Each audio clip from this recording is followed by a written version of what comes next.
तो जो हम्म है सपोज किसी स्टोर में मटेरियल शॉर्ट हो गया और ये आजकल जो ये एलसी का और इंपोर्ट का इशू चल रहा है, तो इस हम्म। बेस पे फिर क्या उधर होगा? इस बेस पे यही होता है कि आपका मटेरियल स्टक हो जाता है ना, प्रोडक्शन ही, अगर प्रोडक्शन से रिलेटेड है तो आपको एक मटेरियल अवेलेबल ही नहीं है मार्केट के अंदर ना, तो वो बेसिकली प्रोसेस रुक रहे होते हैं। जैसे कि मैं रिसेंटली था यूनिवर्सिटी ऑफ लाहौर के अंदर, तो वो एलसीज वगैरह बंद थी, जितनी भी हमारी इंपोर्ट की प्रोक्योरमेंट थी, मीन के इक्विपमेंट वगैरह थे उनसे रिलेटेड, लैब से रिलेटेड, वो सारे कोई भी नहीं आ रहा था। बस वैसे ही जो जब एलसीज ओपन होनी थी तो फिर ही वो प्रोक्योरमेंट जितनी भी होनी थी, तो उसमें तो कोई हल नहीं है ना। वैसे ये है कि स्टॉक होता है जितना भी है ना, उसमें मिनिमम और मैक्सिमम लेवल डिफाइन करते हैं। हम डिफाइन कर रहे होते हैं कि हमारे पास ये 1 मंथ का स्टॉक अवेलेबल है, 15 डेज का है। जहाँ पे प्रोडक्शन हो रही होती है वो वहाँ पे लेवल को इंक्रीज कर देते हैं। तो वो डिपेंड करता है ऑर्गेनाइजेशन में किस तरह से वो उसको चलाना चाहते हैं। सही सही सर। तो मेरा ख्याल को 3 4 मेंबर कम है।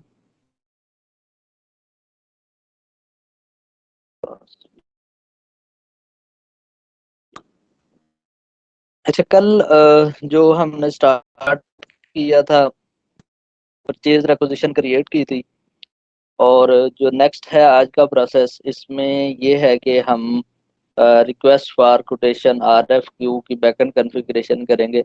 अच्छा ना, जैसे अभी डिस्कस हो रहा था कि बहुत सी ऑर्गेनाइजेशन में ना एक्सेल बेस्ड वर्किंग चल रही होती है। ऐसे ही जो आज का टॉपिक हम देखेंगे, जस्ट ओवरव्यू, या इसको बस थोड़ा सा तेजी से लेके चलें, क्योंकि ना ये ऑर्गेनाइजेशन के अंदर नहीं चल रहा होता। SAP में RFQ को नहीं यूज किया जा रहा होता, ये वर्किंग ना एक्सेल पे ही कर रहे होते हैं, कंपैरिजन भी एक्सेल पे हो रहा होता है। लेकिन ये है टॉपिक कैसे SAP में कैसे ये चल रहा होता है, तो हम उसको लेके चलते हैं, उसकी कॉन्फ़िगरेशन वगैरह करते हैं। इसमें भी सेम कॉन्फ़िगरेशन वैसे ही होगी जैसे हमने परचेज रिक्विजिशन में की थी। तो वही स्टेप होंगे, वहीं पे जाके हमने मटेरियल टाइप डिफाइन करनी होगी, नंबर रेंजेस डिफाइन करनी होगी, और उनका लिंक क्रिएट करना होगा हमने उसके साथ, परचेज रिक्विजिशन के साथ और परचेज ऑर्डर के साथ। अच्छा, कल तक के उसमें सर कोई क्वेश्चन है तो बताएं मुझे जी। सर जैसे ये आपने मैक्सिमम मिनिमम का जो बताया स्टॉक का, तो जी, वो ऑप्शन अभी अभी आगे आएगा या आप वो चला गया है? अभी वो मेरे ख्याल नहीं में आया नहीं तो नहीं नहीं नहीं है नहीं, वो। वो इन्वेंट्री में हम देखेंगे लास्ट पे ना, जो इन्वेंट्री अच्छा अच्छा। मैनेजमेंट में फिजिकल इन्वेंट्री, और फिर हम उसको देखेंगे MRP से रिलेटेड, तो वहां पे उस टॉपिक को देखेंगे। Okay sir okay. क्योंकि अभी ना प्रोसेस स्टार्ट में चल रहा है कि उसकी प्रोक्योरमेंट कैसे करनी है उन चीजों को, वो फिर जब इन्वेंट्री मैनेजमेंट में आएंगे तो वहां पे उन चीजों को हम कवर कर लेंगे। अच्छा रिजवान साहब, आपसे मैंने दिन को बात की थी वो उसके बारे में ना, वो वेंडर क्रिएशन के बारे में। जी तो जी। मैंने वो काम तो किया उस पर, लेकिन ये कि XK01 जो आपने बताया था मुझे, उसको भी मैंने स्टार्ट नहीं किया। लेकिन मैंने जो द्वारा सारी इंटीग्रेशन वगैरह की थी, उसमें वो ग्रुपिंग जब आ रहा था, बीबी में एंटर हो रहा था ग्रुपिंग में, मेरा वो कुछ भी नहीं आ रहा था उसमें, उसने उठाया ही नहीं है उसको। अच्छा, वहां पे वो ग्रुपिंग नहीं पिक कर रहा था। मैंने एक सारा वो मिनट, अभी जो आपने बताया था रिकॉर्डिंग के जरिए सब, जो step by step same to same किया, और सब उसने डाटा सेव किया सारा। तो लेकिन जब अच्छा, वो ग्रुप बीपी करके मैं ग्रुपिंग में जाके चेक करता था ना, तो वहां पे मेरी जो है ना वो नहीं आ रही थी, कोई भी वो, उसको उठाया ही नहीं उसने किसी को। एक मिनट इसमें देख ये लेते होता है हैं। कि आप ना ओवरलैप कर रहे होते हैं वो चीजों का ना, जो ऑलरेडी वो सीरीज दी होती है ना, आप दोबारा उसको इंटर करने की कोशिश करते हैं, जिसकी वजह से वो नीचे कॉर्नर पे ना ओवरलैप का मैसेज आ रहा होता है। जब वो क्लियर हो तब उसका मतलब है कि आपका इंटर सही हुआ है, अदरवाइज वो नहीं करेगा। मुझे नहीं, अपना बताइए कि क्या कोड था विकास, किसका सर? जो आपने वो क्रिएट किए थे ग्रुप्स। एक सर बताता हूँ, C100 C101। आ तो रहे हैं C100 C101, जी, तो हो ये रहे हैं ना। में क्या है ना सर, बीपी में जाए, बीपी में। मैं BP में ही हूँ। एक मिनट सर, मुझे आप बीपी उस पर चेक करें ना सर, वो ग्रुपिंग में आ रहे हैं C100 C101। आ रहे हैं ये BP, स्क्रीन शेयर हो रही है आपको? नहीं सर, मैं ओपन करूँ उसको। जी सर, आप चेक करें। हाँ, तो ये BP, इसके बाद एंटर किया हमने, यहाँ पे आना है ऑर्गेनाइजेशन के अंदर, जी सर बिल्कुल इधर ही आया हूँ। और यहाँ पे आप सर्च करें C1, C100। आ रहा है C100, C101। बस ठीक है सर, ये मेरे पास शो नहीं हो रहा था, अभी शो हो रहा है, ठीक है। अच्छा, PW01। PW01, PW ये आ रहा है, PW01 आ रहा है, PW02 02। आ रहा है। जी सर। ठीक है, इसका तो मतलब सर ये, इन्फॉर्मेशन ठीक हुई है। हाँ वो कॉन्फ़िगरेशन आप लोगों की ठीक हो गई है। चलिए, फिर इसके बाद वेंडर क्रिएट सर, वो XK01 आपने बताया था ना? हाँ, XK01 से आप वेंडर क्रिएट कीजिएगा। जी। ठीक सर, ओके। अच्छा, कल का जो टॉपिक था, हमने क्या किया था, एक पीआर क्रिएट की थी, और पीआर को देखने के लिए मैंने कल एक टी कोड बताया था, जिससे हम अपने उसके अंदर, प्लांट के अंदर चेक कर सकते हैं कि टोटल कितनी पीआर क्रिएट की थी। तो वो क्या था? Sir ME51N। ME51 N ME52N जो है वो चेंज करने का है। नहीं नहीं नहीं नहीं नहीं, मैंने कहा था कि हमने चेक करना है अपने डाटा में कि टोटल कितनी पीआर क्रिएट है इस प्लांट पे, उसके सर लिए एक टी कोड बताया था। FS00 तो वो नहीं, अच्छा इसके लिए FS00 होता है जीएल को देखने के लिए, जीएल को क्रिएट करने के लिए। अच्छा ना, यहाँ पे था ME5A, जितनी भी हमारी ओपन पीआर है उसको देखने के लिए प्लांट लेवल पे या किसी भी ग्रुप लेवल पे, तो ये टी कोड यूज ME5A, इसको एंटर करेंगे। यहाँ पे स्कोप लिस्ट करनी है आपने ALV, और यहाँ पे अपना प्लांट एंटर करना है NT10। तो जब एंटर किया यहाँ से, एग्जीक्यूट किया, तो हमारे पास जितनी भी पीआर इसमें ओपन पड़ी हुई होंगी वो आ जाएंगी, जैसे कि ये 311 और आगे एंड पे 0। तो टेस्टिंग मटेरियल 2 की हमने कल एक पीआर क्रिएट की थी। अब ये है कि हम RFQ की कॉन्फ़िगरेशन करते हैं, और इसको RFQ के अंदर, रिक्वेस्ट फॉर कोटेशन के अंदर लेके आते हैं। और हम देखेंगे कि हमारा लिंक क्रिएट हुआ है नहीं हुआ, उसके कॉन्फ़िगरेशन करने के बाद हम चेक करेंगे। तो इसके लिए जो हमारे पास स्क्रीन है मेन, वही जाएंगे हम SPRO में। उसके बाद SAP रेफरेंस IMG। इसके बाद हमने कहाँ पे जाना है, बताया था मटेरियल मैनेजमेंट में जाएंगे। जितनी भी हमारी अब टास्क होंगे प्रोक्योरमेंट से रिलेटेड, ये हम यहीं पे कर रहे होंगे मटेरियल मैनेजमेंट में और परचेजिंग में। कल हमने किया था यहाँ पे परचेज रिक्विजिशन के लिए, और आज जो वर्किंग करनी है हमने RFQ, रिक्वेस्ट फॉर कोटेशन। इसका प्रोसेस क्या है रिक्वेस्ट फॉर कोटेशन का? कल मैंने बताया था कि जब भी एक पीआर जनरेट होती है, तो हम 2 से 3 वेंडर को या 4 से 5 वेंडर को, वो जैसे ही एक ऑर्गेनाइजेशन की रिक्वायरमेंट होती है कि अगर 50,000 से कम है तो एक को भेजनी है, एक वेंडर होना चाहिए। अगर 1 लाख तक है तो उसमें 2 वेंडर का कंपैरिजन होना चाहिए। तो वो जैसे भी किसी ऑर्गेनाइजेशन में चल रहा होता है प्रोसेस, तो उसके लिए क्या करते हैं कि उस डिमांड को हम वेंडर को फ्लोट करते हैं, और वेंडर क्या करते हैं, हमें उसके रेट देते हैं, और हम उनको सिस्टम में पुट कर रहे होते हैं। तो इसका भी प्रोसेस सेम वही है जो हमने उसमें किया था परचेज रिक्विजिशन में। RFQ में सबसे पहले हम अपनी नंबर रेंजेस डिफाइन करेंगे, इंटरवल में आएंगे, और यहाँ पे देख लेंगे कौन सा इंटरवल हमारे पास अवेलेबल है।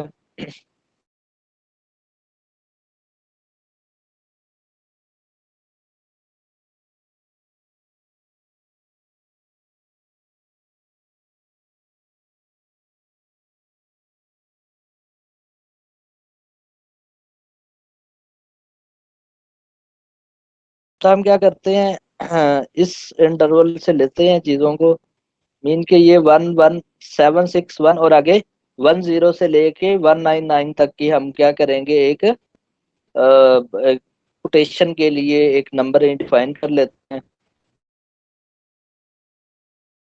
इसको भी हम नंबर देते हैं T1 का। अच्छा ना, इसमें आप डिफाइन कर सकते हैं कि हमारे पास जनरल RFQ के लिए एक हम डिफाइन कर लेते हैं, और एक एसेट के लिए कर लेते हैं, एक इंपोर्ट के लिए, जैसे भी आप लोगों ने डिफाइन करना हो। बेसिकली एक ही चल रहा होता है जनरल RFQ के लिए, और एक हम इंपोर्ट के लिए कर लेते हैं। उस जर्नल में जितने भी हमारे एसेट से रिलेटेड पीआर होंगी या रिक्वेस्ट फॉर कोटेशन हम क्रिएट करेंगे, वो सब की सब उसी में आ रही होती हैं। तो यहाँ पे हम इसको यूज करेंगे 1 और आगे 9999। आप लोग भी इसी नंबर रेंज को आगे यूटिलाइज कर लीजिएगा 2 3 4, तो ताकि आपके पास भी इसी यहाँ पे हमें करना है 00, ताकि ये 99 फ्रॉम तक वाले में चली जाए। 00 नहीं करना। यहाँ से लेके यहाँ तक ये क्या है, पहले वाले में 00 किया है, सेकंड में 99 तक करना है।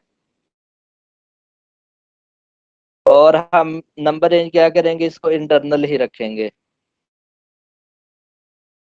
इसको सेव करेंगे। और ये क्या है, हमारी एक नंबर रेंज जनरेट हो गई T1 के नेम से। हम इसको कॉपी करके अपने पास सेव कर लेते हैं ताकि इसको फर्दर हम यूज कर सकें। Ctrl+Y, Ctrl+C।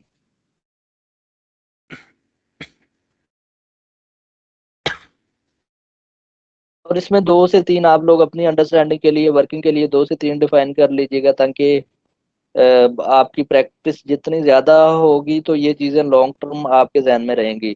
अगर सर्वर नहीं भी होगा तो फिर भी जब आप ये वीडियोस को या वैसे कोई भी वीडियो देखेंगे या कोई नोट्स देखेंगे तो आपको ये चीजें रिकॉल हो जाएंगी।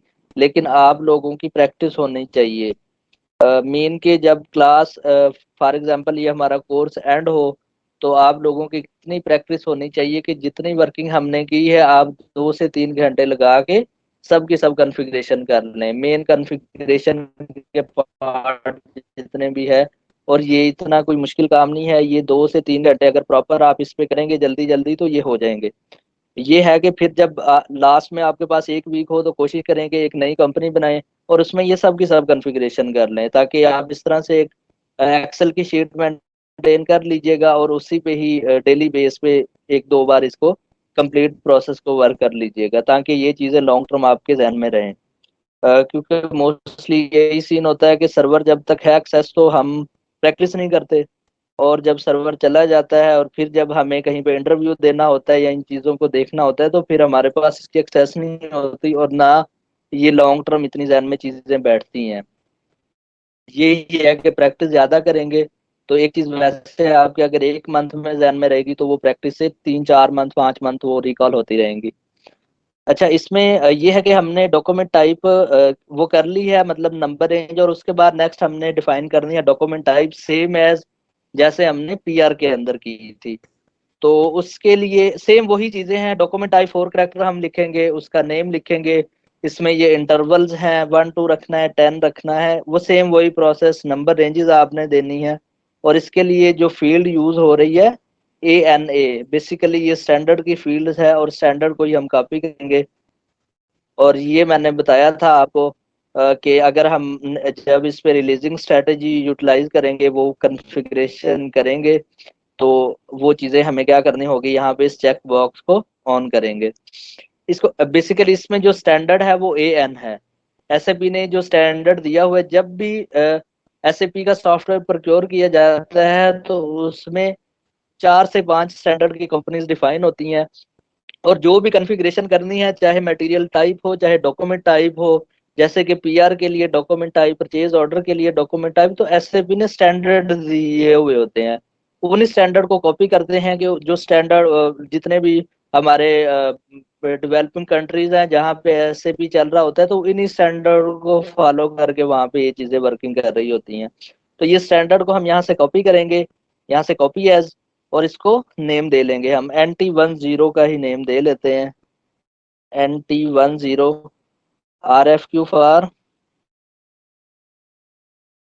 निशात हम कर लेते हैं, इसमें इंटरवल वो 1 2 कर लेते हैं। यहाँ पे नंबर रेंज हमने इंटरनल जो दी है वो T1।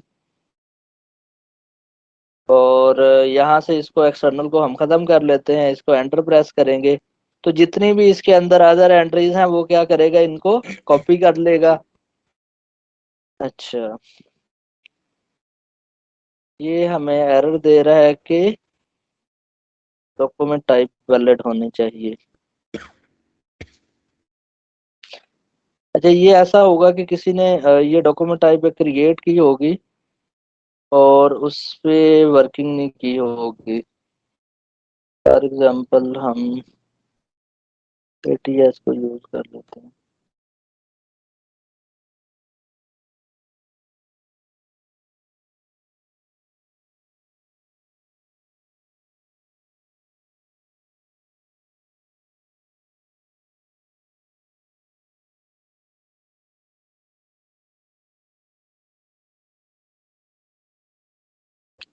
तो ये बेसिकली होता है कि कोई भी चीज़ अगर बैकएंड से उसकी कंप्लीट कॉन्फ़िगरेशन नहीं की और उसको डिलीट कर देते हैं तो वो एरर जो है बाकी सब जगह पे भी कवर हो रहा होता है। इसको हम ट्राई करते हैं, कॉपी कॉपी ऑल, और इसके बाद इसको हम कर देते हैं सेव।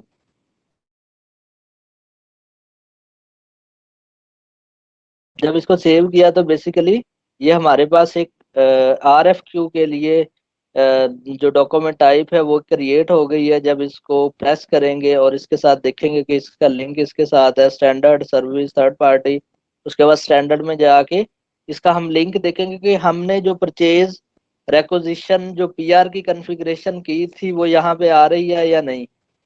पोजीशन में जाएंगे और हमारी PR की डॉक्यूमेंट टाइप क्या थी, NT10।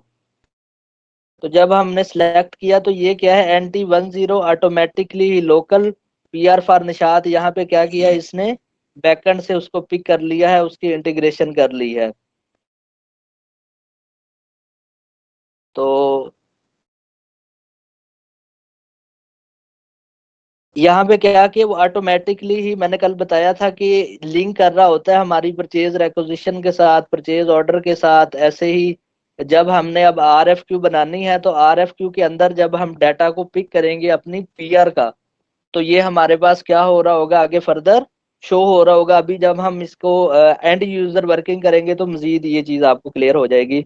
हम इसको सेव कर लेते हैं। तो ये क्या है, ऑलरेडी सेव है, हमारी जो डॉक्यूमेंट टाइप है वो क्रिएट हो गई है और साथ में उसके नंबर रेंज भी क्रिएट हो गई है, NT10। आपने क्या करना है कि 1 से 2, 2 से 3 आप लोगों ने बनानी है RFQ, रिक्वेस्ट फॉर कोटेशन, ठीक है। और उसके बाद उनको देखना है कि सर उसका लिंक क्रिएट हुआ है जी। सर ये जो इंटरनल और एक्सटर्नल की रेंज लिखी हुई है, तो इसमें आपने जी सिर्फ इंटरनल का T1 लिखा है, एक्सटर्नल का नहीं लिखा। अच्छा तो ना, ये ये हम पे डिपेंड करता है कि हमने इंटरनल एक्सटर्नल दोनों देनी है या इंटरनल ही इसको नंबर रेंज देनी है। कल ना वो एक एरर दे रहा था को बैकएंड से, एक्सटर्नल जब हमने यहाँ पे सिलेक्ट किया तो हम जैसे वो यहाँ पे मेरा भी आ लेके रहा था, चलेंगे इंटरनल ही वो लेके चलेंगे, क्योंकि ऑटोमेटिकली ही वो नंबर रेंज पिक करे, ठीक है। वो मेरा होल्ड होल्ड का एरर आ रहा था। जो कल मैं कह रहा था PR, तो होल्ड का एक एरर दे रहा था कि आपने जो है ना इंटरनल, ये पता नहीं एक्सटर्नल कोई डिफाइन नहीं की सही तरह। एक्सटर्नल को खत्म कर देना था आपने, एक्सटर्नल को ना। अच्छा, जी जी। मैं बताता हूँ बेसिकली वो क्यों एरर आ रहा था। अभी मैं उस पे कल भी, बल्कि वो मेरे जहन में वाकई नहीं आई, कल बाद मैंने वहां से खत्म कर दिया था। अब यहाँ पे हमने एक और नंबर रेंज डिफाइन करते हैं और उसको यहाँ से सिलेक्ट करते हैं एक्सटर्नल, ठीक है। जब ओके। आप एक को एक्सटर्नल सिलेक्ट करेंगे और एक को इंटरनल तो फिर ये एरर नहीं देगा आपका भी। जैसे कि अभी T1 है, इसको यहाँ से हम कॉपी कर लेते हैं और इसको T3 का नेम दे देते हैं। ये अच्छा किया वो याद करवा दिया, वो चीज़ अब जहन में भी आ गई है। T3 के नेम से हम यहाँ पे एक वो डिफाइन कर लेते हैं और इसको नंबर रेंज दे देते हैं हम 2 से और आगे 299 तक।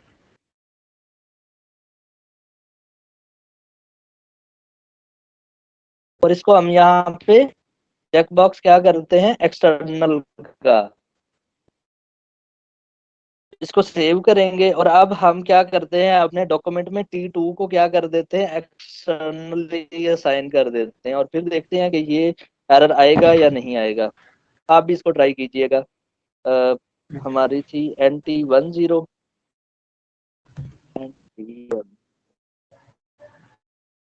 तो यहाँ पे हम क्या करते हैं T2, बल्कि नहीं T3 था। अच्छा, इंटर अकेला वैलिड टी था, एक्सटर्नल ये नंबर है। अकेला टी था।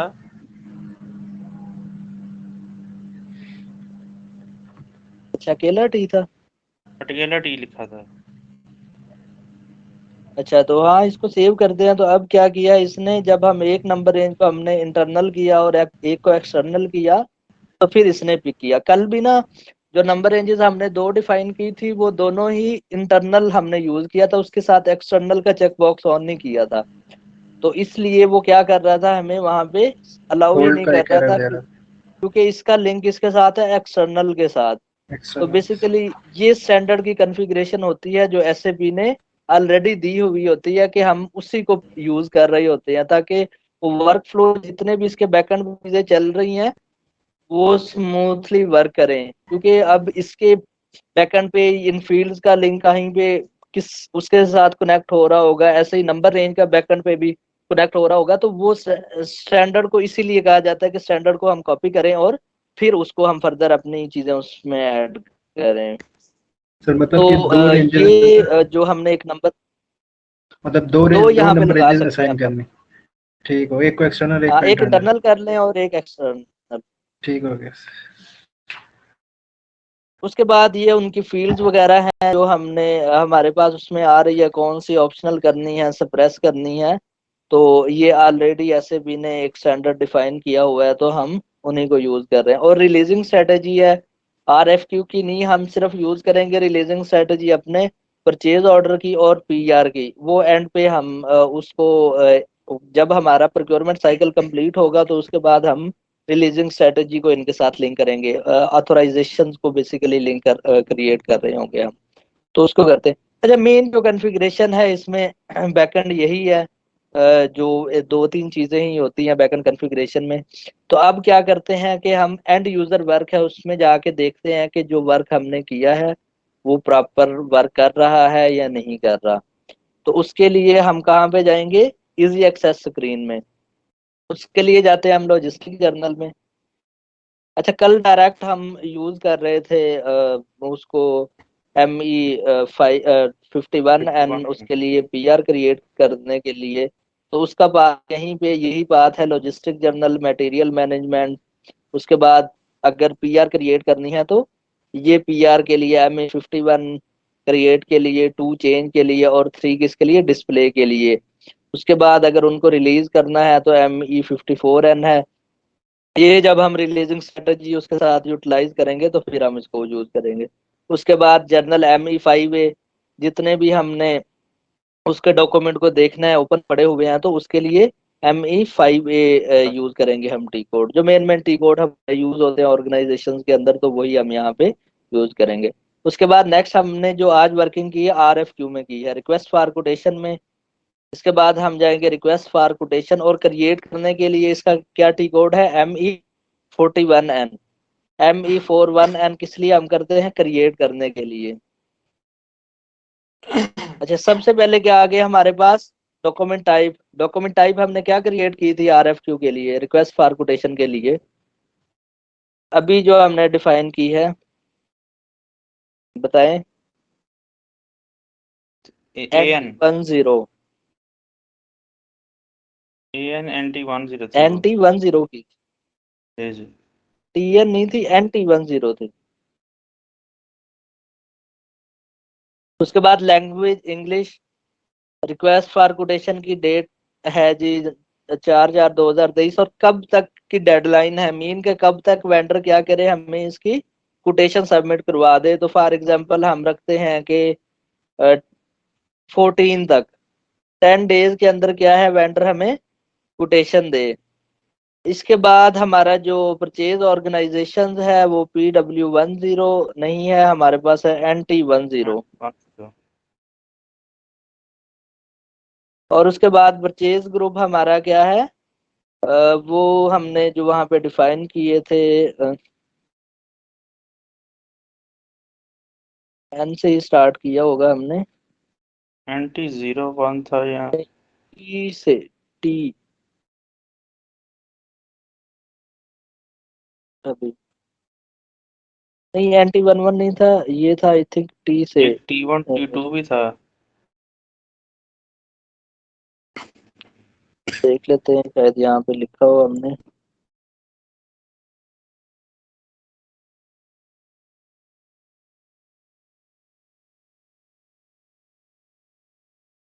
TN 1।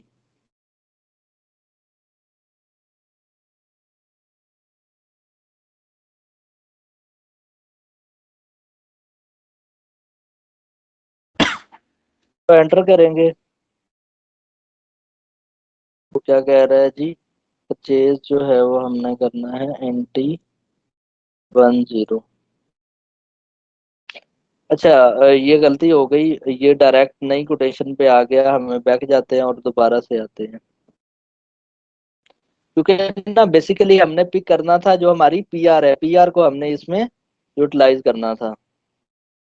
नो करें। तो कैंसिल करेंगे। हमारे पास जो आर एफ क्यू है, मीन के वो अभी हमने जो एन टी 10 हेडलाइन उसकी लास्ट जो हमने रखी थी NT 10 और TN 10, इसके बाद हमने जाना है reference to purchase requisition, mean के जो भी पीआर हमने क्रिएट किया है तो वो सब की सब यहाँ पे आ जाएंगी। अब परचेज रेक्विजिशन यहाँ पे अगर हमें नंबर याद है तो वो हम इसमें पुट कर देंगे, अगर नहीं है तो हम क्या करेंगे, अपना प्लांट यहाँ पे लिख देते हैं। तो इस प्लांट में जितनी भी है हमारी वो आ जाएंगी परचेज रेक्विजिशन, वो सब की सब यहाँ पे पिक कर लेते हैं। अभी नेक्स्ट स्क्रीन पे जाते हैं तो ऑटोमेटिकली ही ये उसको पिक करेगा। अच्छा, यहाँ पे आता है कलेक्टिव नंबर, ये हम ना यूनिक एक नंबर दे रहे होते हैं, जो नेक्स्ट जब हम कंपैरिजन बना रहे होते हैं तो वहां पे ये यूज होता है, तो ये कोई भी हम दे सकते हैं। फॉर एग्जाम्पल हम दे दे रहे हैं यहाँ पे TN 101। उसके बाद हम यहाँ पे डिफरेंट वैलिडिटी यहाँ पे कब से स्टार्ट है कब पे एंड है तो ये भी हम लिख सकते हैं यहाँ पे। उसके बाद कोटेशन डेडलाइन ऑलरेडी मेंशन है, अगर कोई रेफरेंस डाटा है तो वो हम यहाँ पे पुट करते हैं, और नहीं है तो हम इसको सिंपल एंटर करते हैं। तो क्या किया है इसने, जो हमने टेस्टिंग मटेरियल अपनी पीआर बनाई थी वो ऑटोमेटिकली इसने क्या किया, वहां से शो कर रहा है। जितनी भी हमारी ओपन पीआर होंगी तो वो यहाँ पे शो होंगी, किस बेस पे, क्योंकि जब हमने RFQ बनाई है तो वहां पे हमने उसका लिंक क्रिएट हो रहा था हमारी परचेज रेक्विजिशन के साथ।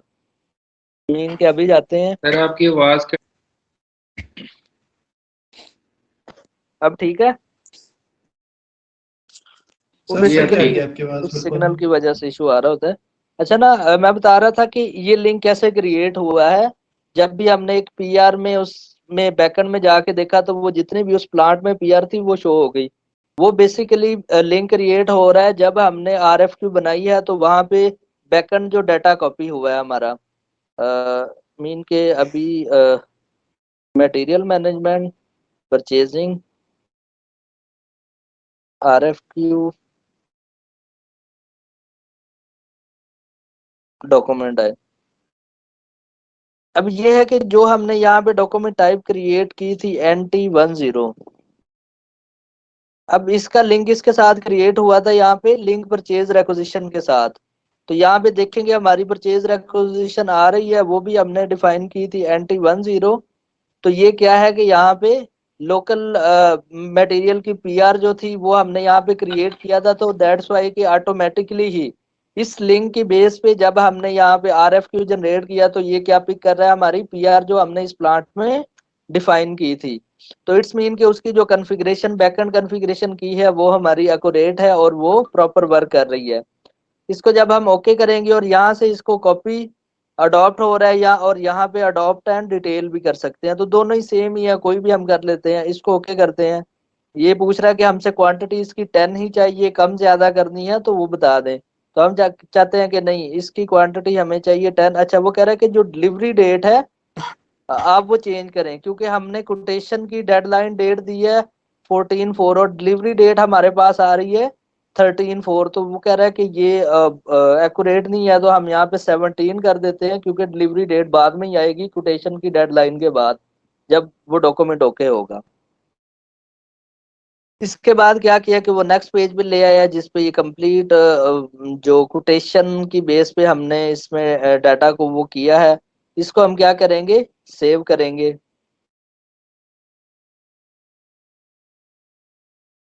अच्छा, वो कह रहा है कि फर्स्ट मेंट, अच्छा वो कह रहा है कि सबसे पहले अब क्या करें, आप इसमें जो लाइन आइटम 1 है उसमें जो वेंडर हमने सेलेक्ट करना है उसको सिलेक्ट करें। तो उसके लिए हम यहाँ पे जाएंगे वेंडर एड्रेस में। अब वेंडर हमारे हैं कौन से, वो जो हमने एक डिफाइन किया था वेंडर, अब उसको सर्च करना है जो हमारे प्लांट में है। तो यहाँ से कंपनी कोड, और कंपनी कोड है हमारा NT 10। अब जितने भी इस कंपनी कोड में वेंडर होंगे वो सब के सब शो होंगे। अब ये डिफरेंट वेंडर इसमें क्रिएट हुए हुए हैं। तो हम क्या करते हैं कि एक ये अली ट्रेडर्स वाला या ये रहमान ट्रेडर्स, हाँ सर। इनमें से कोई भी हम एक वेंडर क्या कर लेते हैं, हेलो। उसको यूज कर लेते हैं। हेलो। जी जी। सर ये हर बार जो है परचेज रिक्वाजिशन और परचेज ये अपना कोटेशन वगैरह रेज करने के लिए इतना टाइम लगता है? एक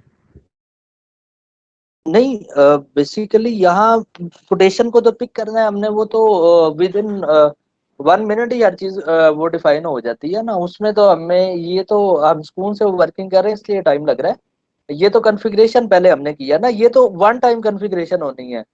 ठीक है, जो आप कर रहे हैं ये हम इससे पहले। जी। अगर नेक्स्ट टाइम जब करेंगे तो मतलब इतना कन्फिगरेशन नहीं करनी पड़ेगी, डायरेक्ट जो है परचेज रिक्वाजिशन में भी नहीं नहीं, कोटेशन होगा। बेसिकली जो जो इससे पहले हमने वर्किंग की है, हम ये एक सेटअप डेवलप कर रहे हैं एसएपी के अंदर ना। जो कंसल्टेंट एसएपी इम्प्लीमेंट होते हुए कर रहा होता है, कॉन्फ़िगरेशन कर रहा होता है, जब मैंने आपको मेथडोलॉजी बताई थी, और मेथडोलॉजी में जो लैंडस्केप था उसके अंदर मैंने बताया था कि जो पहला सर्वर था डेवलपमेंट का, जिसपे कॉन्फ़िगरेशन हो रही होती होती है जिसपे, तो बेसिकली हम क्या करते हैं, पहले इसमें कॉन्फ़िगरेशन कर रहे हैं और सेकंड स्टेप पे क्या कर रहे हैं, उसकी एंड यूजर एक्टिविटी परफॉर्म कर रहे हैं। तो जब ठीक। एसएपी कॉन्फ़िगर हो जाएगा तो फिर ऑटोमेटिकली ही हम क्या करेंगे, मटेरियल यूज करेंगे, पीआर बनेगी, पीआर की बेस पे आरएफक्यू बनेगी और फिर परचेज ऑर्डर बन जाएगा। उसमें ये कॉन्फ़िगरेशन की जरूरत ही नहीं होगी हमें वो को, क्योंकि एक सिस्टम डेवलप होगा हमारा ऑटोमेटिकली ही। तो हम बस एंड यूजर वर्किंग परफॉर्म कर रहे होंगे इस पे। ठीक है। ठीक है सर, ओके। अब यहाँ अब यहाँ पे क्या है कि हमने वेंडर सेलेक्ट करना है जिसको कोटेशन भेजनी है। तो हम इस डाटा में गए और यहाँ पे क्या किया हमने, अपना ये वेंडर क्रिएट किया और कंप्लीट उसका डाटा आ गया। तो इसको हम क्या करेंगे, यहाँ से सेव कर लेंगे। यस करेंगे। तो बेसिकली क्या है कि एक हमारी ये आरएफक्यू क्रिएट हो गई है। अब ऐसे ही हमने जब नेक्स्ट वेंडर को डाटा भेजना है तो यहीं पे जाएंगे और सिंपल हम वेंडर सेलेक्ट करेंगे। कंपनी कोड वही है हमारा, NT10।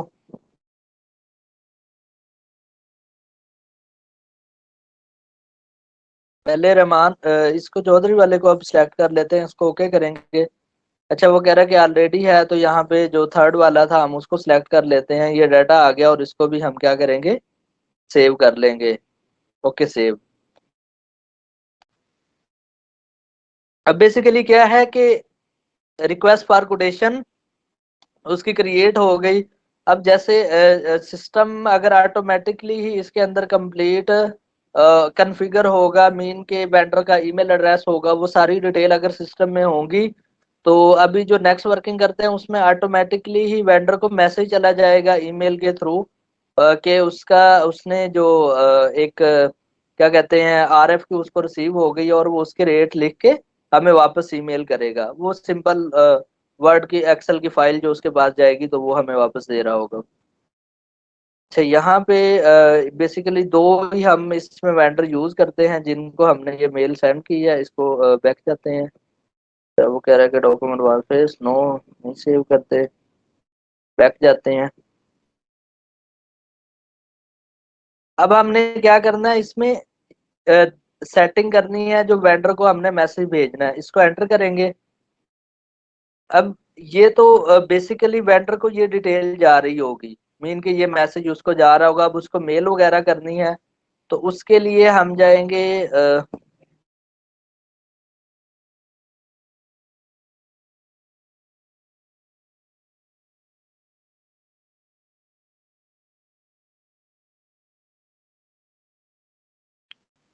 यहाँ पे यूटिलाइज करते हैं हम।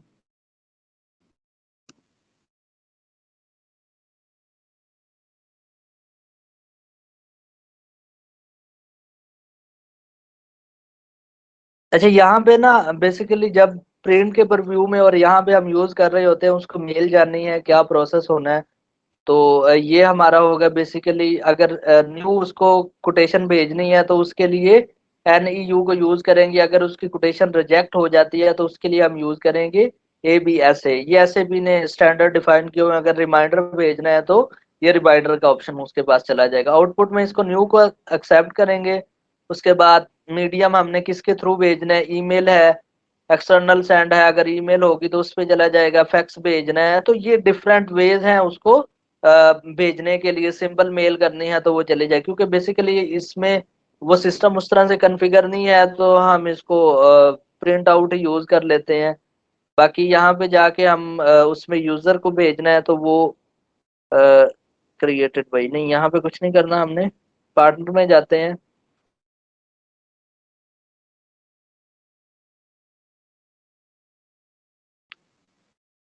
अच्छा, इसको हम एंटर करते हैं। बेसिकली क्या किया, जब हमने इसको एंटर किया प्रिंट प्रीव्यू और वीएन, यहाँ पे उसने क्या किया, ऑटोमेटिकली ही जिस वेंडर को हमारी कोटेशन जाएगी तो उसने इसको पिक कर लिया उस वेंडर को। अब यहाँ पे ये आ रहा है यहाँ पे जब ग्रीन का ऑप्शन आएगा तो इट्स मीन के वेंडर को वो मैसेज चला गया है। तो अभी ये येलो का ऑप्शन है तो इट्स मीन वेंडर को मैसेज नहीं गया। इसको सिलेक्ट करेंगे हम। उसके बाद जाएंगे कम्युनिकेशन मेथड में।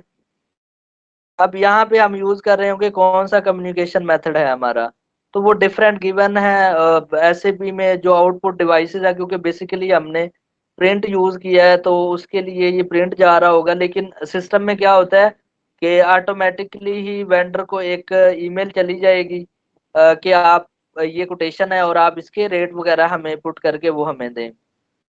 ये ना वैसे सिंपल आप लोगों की इंफॉर्मेशन के लिए ये टॉपिक करवा रहा हूँ, ऑर्गेनाइजेशंस के अंदर ये टॉपिक फॉलो नहीं होता। हाँ, अगर आप किसी भी ऑर्गेनाइजेशन में इंटरव्यू के लिए जाते हैं तो आप लोगों को इसका आइडिया होना चाहिए कि कैसे हम रिक्वेस्ट फॉर कोटेशन को यूज कर रहे होते हैं। तो यहाँ पे सिंपल एक डिवाइस हमने पुट किया, इसको ओके करेंगे और इसको बैक करते हैं हम। और फिर हमने जाना है फर्दर डाटा में, और यहाँ पे हमने यूज करना है सेंड इमीडिएटली। जब भी हम डाटा को सेव करें तो ऑटोमेटिकली ही वेंडर को वो मैसेज चला जाए, ईमेल चली जाए। तो इसको हम ओके करेंगे, बैक जाएंगे और डाटा को जब सेव करेंगे तो हमारे पास वो ऑप्शन क्या होगा, ग्रीन आ जाएगा यहाँ से। अब दोबारा से इसको जाते हैं और मैसेज को चेक करते हैं हम अपने पास, तो ये क्या है, यहाँ पे ग्रीन का आ गया। इट्स मीन के सक्सेसफुली वेंडर को मैसेज इसका चला गया है। ये बेसिकली एक सिंपल से उसको मैसेज भेजने की एक प्रोसेस है जो यहाँ पे उस तरह से कंप्लीट तो नहीं डेवलप, ये चीजें ना ऑलरेडी डेवलप होती हैं। जब भी अगर किसी भी ऑर्गेनाइजेशन में चल रहा होता है ये प्रोसेस आरएफक्यू का, ऑटोमेटिकली ही कोटेशन भेजने का, तो ये मेल के थ्रू जाना है और इसके प्रिंट प्रीव्यू, ये सब की सब चीजें डिफाइन होती हैं और उसी को हम यूटिलाइज कर रहे होते हैं। लेकिन अभी ये चीजें हमारे पास नहीं है, प्रॉपर मेल एड्रेस भी और उस तरह से वेंडर भी नहीं है एक प्रॉपर जिस तरह ऑर्गेनाइजेशन में वर्क कर रहे होते हैं। तो जस्ट हमने डेमो के लिए इसका प्रोसेस किया कि कैसे ये प्रोसेस कर रहा होता है। ऐसे ही सेम ही दूसरे आप वेंडर को जब क्रिएट करेंगे कोटेशन भेजनी है तो वो भी ऐसे ही जा रही होगी उसको मेल ना। उसके बाद डॉक्यूमेंट को सेव करेंगे। अब यहाँ पे इस प्रोसेस में क्या है, पहले वाले प्रोसेस में हमने वेंडर को कोटेशन भेज दी है। अब दोनों वेंडर को कोटेशन चली गई और वेंडर मेल पे क्या करेंगे, हमें रिप्लाई देंगे और वो जो रेट कोड करके हमें भेजेंगे, अब उनकी मैनुअली हम इंटर करेंगे सिस्टम के अंदर प्राइसेस को जो उन्होंने दी हैं। तो हम यहाँ पे जाएंगे, लिस्ट ओवरव्यू में नहीं जाना, हमने जाना है रिपोर्टिंग में।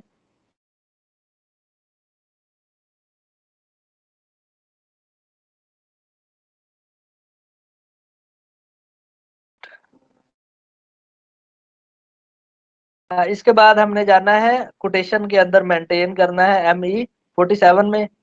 इसको क्लिक करेंगे और ये जो हमारे पास दो कोटेशन है इसको ओके करेंगे। ये पहले वाली कोटेशन है और यहाँ पे क्या है कि वेंडर जो भी प्राइस हमें ईमेल के थ्रू भेजेगा तो हम यहाँ पे वो प्राइस शूट कर रहे होंगे। फॉर एग्जांपल एक वेंडर ने हमें इसका रेट दिया है 4500, इसको हम सेव कर लेते हैं। ये मैनुअली हमें यहाँ पे पुट करना पड़ेंगे क्योंकि वेंडर्स वैसे एक प्रॉपर सिस्टम नहीं है उनके पास।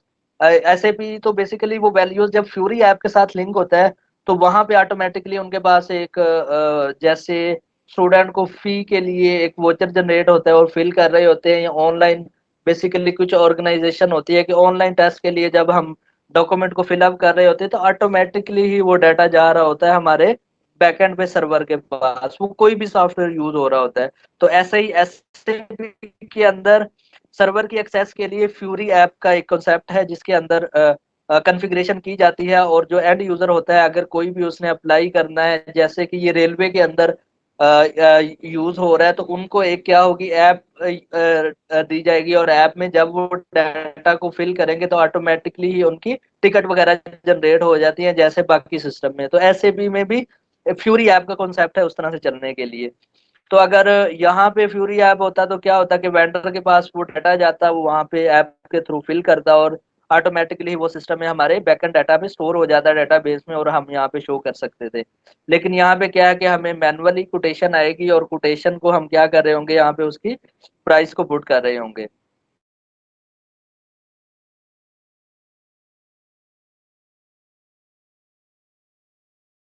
अच्छा, ये हमें एक एरर दे रहा है कि maintain tolerance limit for PE, company code NT01, the system is try to whether you enter the within tolerance limit. अच्छा, बेसिकली ये कॉन्फ़िगरेशन थी जो हमने टॉलरेंस की के अंदर वहाँ पे सेट नहीं की थी कि एक हमारे पास जब भी एक RFQ जनरेट होती है तो वो कितने दिन आर्काइव में रहेगी, और उसके बाद वहाँ से डाटा शो ऑफ नहीं होगा, वहाँ से हम उसको यूज नहीं कर सकेंगे। तो उसके लिए हमारे सेट टॉलरेंस लिमिट में जाते हैं। ये बेसिकली कहाँ पे है, ये परचेज ऑर्डर में आ रही है, लेकिन हमने क्या करनी है, अपने RFQ में देखना है कि वहाँ पे PS के नेम से आ रही है। यहाँ पे जाएंगे और हम जाएंगे यहाँ पे टॉलरेंस लिमिट में, आर्काइविंग में। अच्छा, वो यहाँ पे नहीं है, वो कह रहा है कि जब परचेज ऑर्डर क्रिएट करना है तो उसके लिए हमें जरूरत होगी PE की। अब हम जाते हैं यहाँ पे परचेज ऑर्डर की कॉन्फ़िगरेशन में, ये बेसिकली हमने सेट करनी थी जब परचेज ऑर्डर क्रिएट करना था, लेकिन ये अभी एरर आ रहा है तो हम इसी को यूज करेंगे। बेसिकली वो कह रहा है कि SE और PE इन दोनों की बेस पे जो भी बैकएंड पे कॉन्फ़िगरेशन है आपको ये वो करनी होगी, यूटिलाइज करनी होगी। हम क्या करेंगे, इन दोनों को कॉपी करते हैं और कॉपी एज में, और यहाँ पे सिंपल क्या करना है, हमने इनको PE यही यूज करते हैं टॉलरेंस लिमिट, और यहाँ पे अपना कंपनी कोड चेंज कर लेते हैं NT10।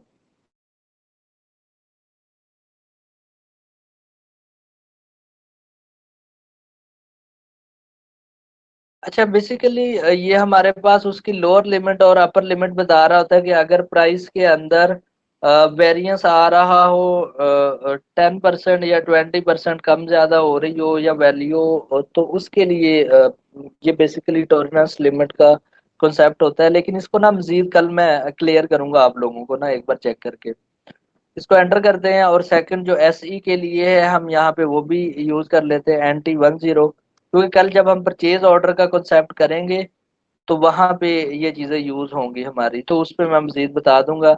PE यूज होता है प्राइस वेरिएंस के लिए, और SE यूज होता है मैक्सिमम डिस्काउंट डिडक्शन के लिए, परचेजिंग के लिए। तो इसको हम जस्ट सेव कर लेते हैं अभी ये कॉन्फ़िगरेशन को, ताकि हमारा ये डॉक्यूमेंट जो हमने RFQ क्रिएट कर रहे हैं तो वो कंप्लीट हो जाए। तो कल इस पे एक बार वो डिस्कस कर लेंगे हम।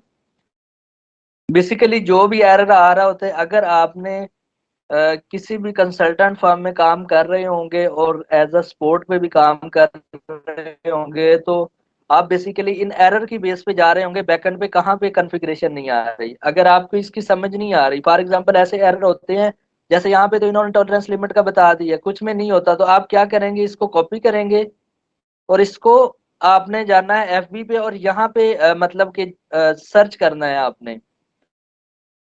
अब यहाँ पे जितने भी SAP में ये एरर आए हुए होंगे तो इसके जो आंसर होंगे वो SAP में किसी ना किसी लेवल पे दिए हुए होंगे।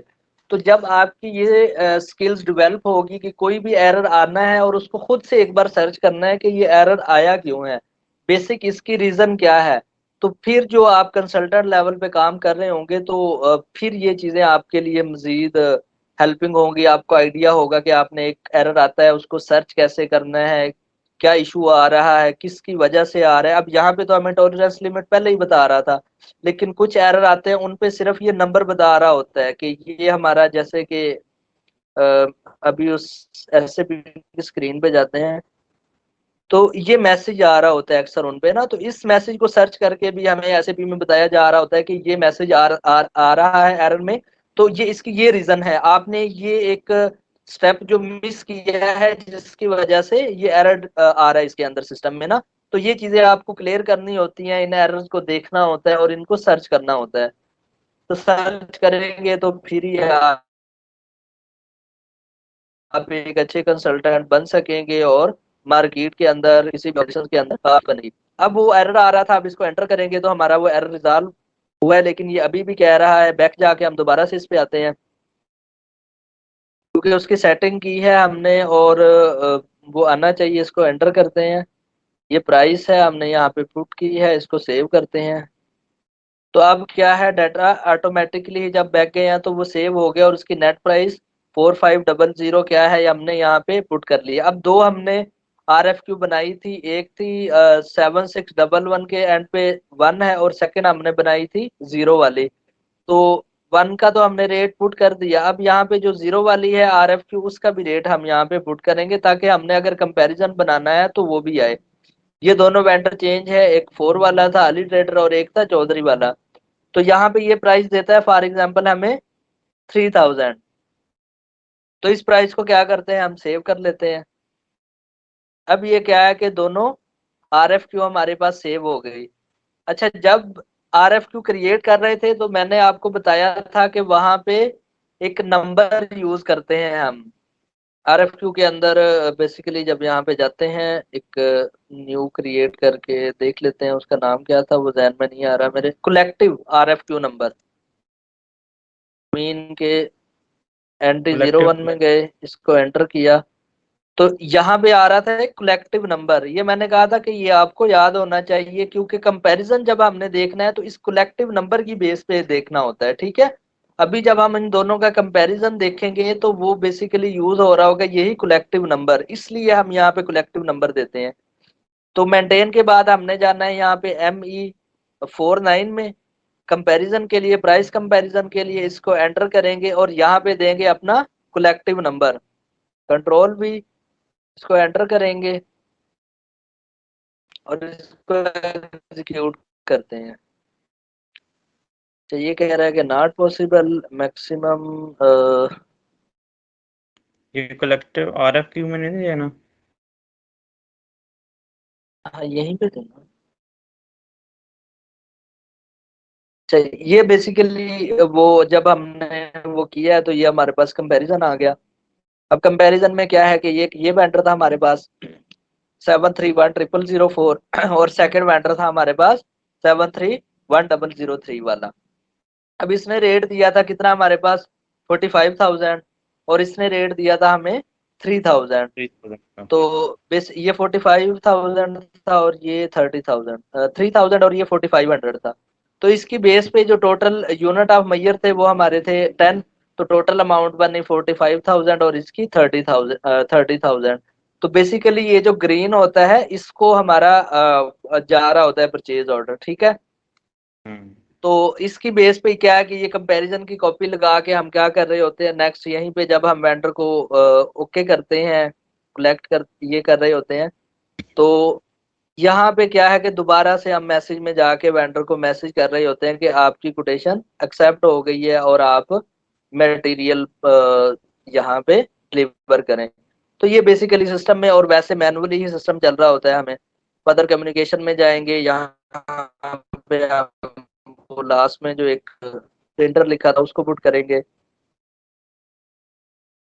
बैक जाते हैं और नेक्स्ट यहाँ पे फर्दर डाटा में, और यहाँ करना है कि जैसे ही हम डाटा को सेव हो जाए मैसेज चला जाए, इसको ओके करना है, बैक जाना है और डाटा को सेव करना है। तो इट्स मीन के वेंडर को हमने एक्सेप्ट कर लिया है और वो वेंडर क्या करे, हमें